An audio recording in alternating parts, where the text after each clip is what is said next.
How hungry pitcher plants get the poop they need. By Stephanie Pappas, Live Science contributor. July 9, 2015, 01:10 p.m. at A bat approaches the pitcher plant Nepenthes hemsleana in the peat forests of Borneo. Credit, Chin C. Lee. www.wildborneo.com.my. Pitcher plants that eat bat poop have come up with a unique way to attract their meal tickets. New research finds that plants are shaped to stand out against a bat's echolocation cries.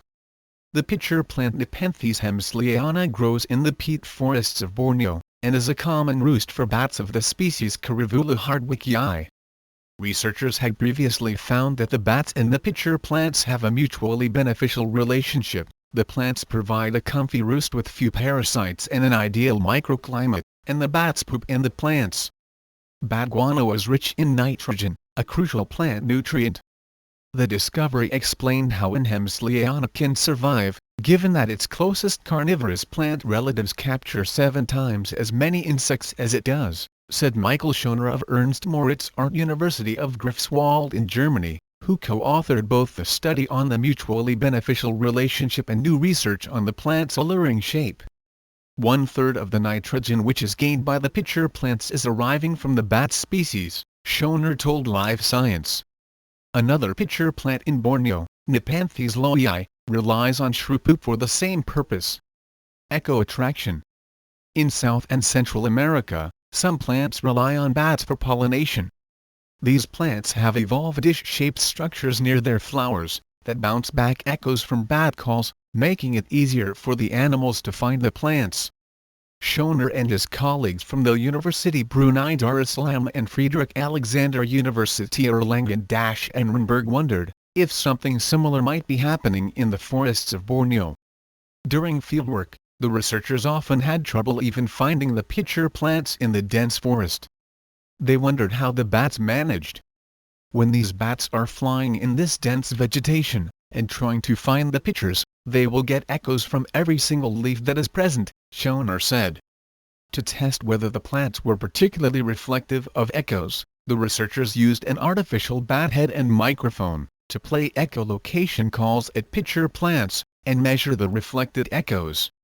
Results showed that, indeed, a dish-shaped structure at the opening of the N. hemsleana plant bounced back the bat's cries. Mutual relationship. But just because the structure makes a good echo, that doesn't mean the bats are really searching for this echo, Schoner said. So the researchers recruited some real bats, and let them loose in a tented area. Inside the tent was a bundle of dense shrubbery surrounding a pitcher plant. In some cases, they left the pitchers as is, in others, the researchers removed, enlarged or modified the reflective leaf structure. They found that bats preferred to approach enlarged or normal pitcher plants over plants without the reflective structure.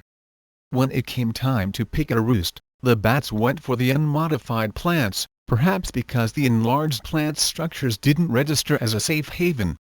At the moment, we cannot say for sure that the plants have evolved this structure for the bats, Schoner said, only that the bats use the structure in a mutually beneficial way.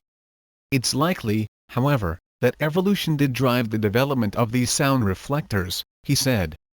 This is the first time plants have been found to possess a bat-attracting feature for a purpose other than pollination. It's also the first example of a structure like this outside of Central or South America, Schoner said. Unfortunately, the peat forests where these plants and bats coexist are being destroyed by deforestation, to clear the way for timber farms and palm oil. When we are destroying such ecosystems, we are also destroying such wonderful mutualism between the bats and the pitcher plants, Schoner said. The research is detailed today, July 9, in the journal Current Biology.